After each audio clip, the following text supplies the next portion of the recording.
Hey, what's up, everybody? It's your girl, Pastor J. Carteru of the Change Church, jumping back online to hit you with another video. I wanted to come online and say you are responsible for who has access to you.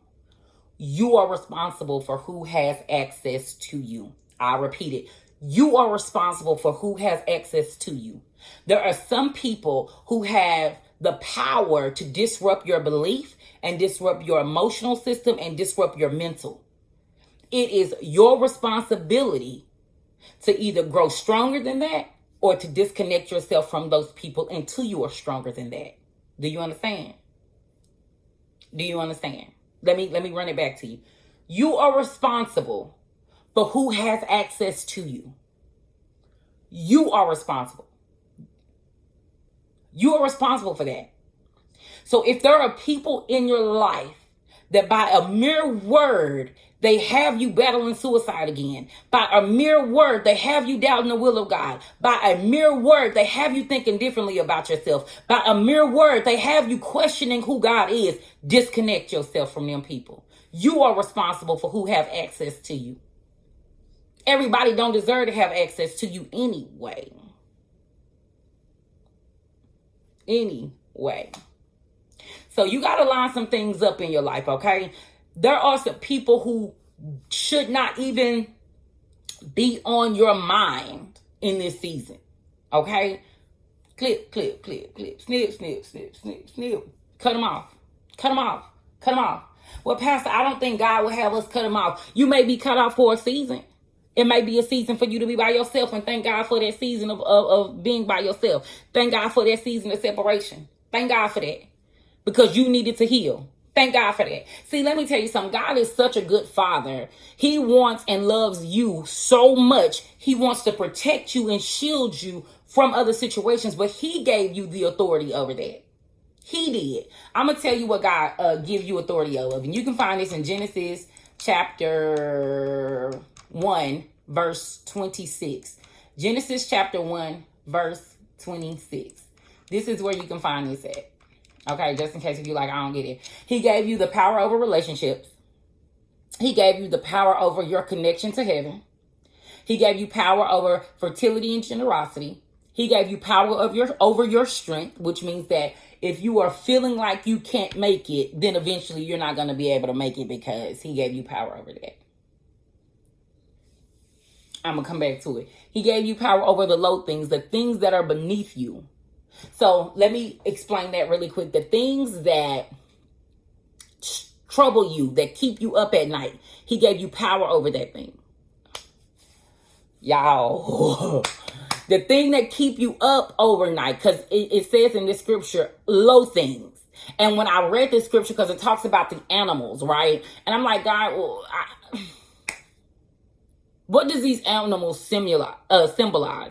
One of them is relationships. No, God didn't give you the power over another person, but he gave you the power to see them as he sees them. He gave you the power to forgive 70 times 70. He gave you the power to treat them in love. Love covers a multitude of sins. He gave you the power to speak life into certain friendships and relationships and death to certain friendships and relationships. He gave you the power over your relationship. So a lot of time when you talk about God, fix this, fix this, fix this, he said, baby, I gave you the power over that thing.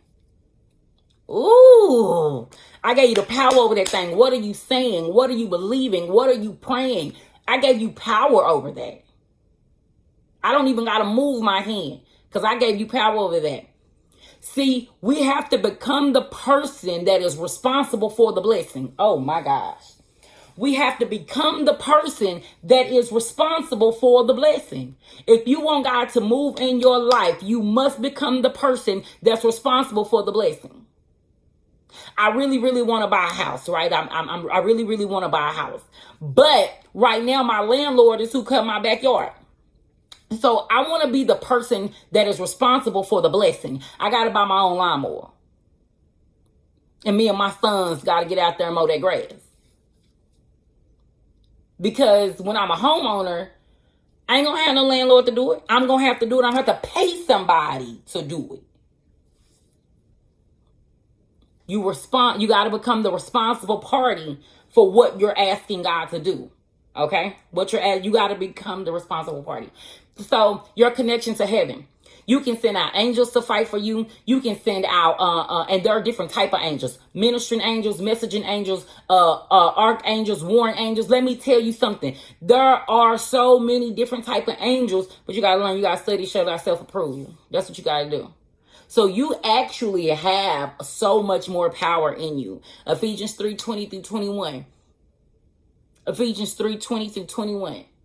So you have more power than you even know, but it's according to the power that works in you. God can do exceedingly abundantly above all that we can ask or think. Those businesses that you looking to boss up, he say, I got it. But you need to think yourself out of this paper bag. You need to think yourself out of this poverty. And he's not going to give you an illegal way to do it, baby. He's going to give you God's way of doing it. Because see, God's math really be different. It's a different type of math. Because if one can put 1,000 angels to flight, and two can put 10,000. That's why the enemy don't like marriage. That's why the enemy don't like connection. That's why the enemy don't like unity. He doesn't like that. Because at the minute I can get you on one accord with your spouse, or one accord with your mama, one accord with your daddy, one accord with your siblings, one accord with your coworker. If I can get y'all on one accord, baby, y'all gonna turn Satan's kingdom down. So I got to make sure there's a split, there's a divide. But I got a scripture for that too. I got to make sure there's a split and there's a divide. You got to ask God for certain things. And Ephesians 2:14 says, for he himself is our peace, who has made the two groups one. This is for you miracles for among the two groups one, and has destroyed the barrier. Whatever was dividing you, God has already destroyed the barrier and that wall of hostility. God has already destroyed it. But you got to believe that thing, you got to speak that thing, you got to live that thing. Oh, okay. That's all I'm saying. I'm out of here.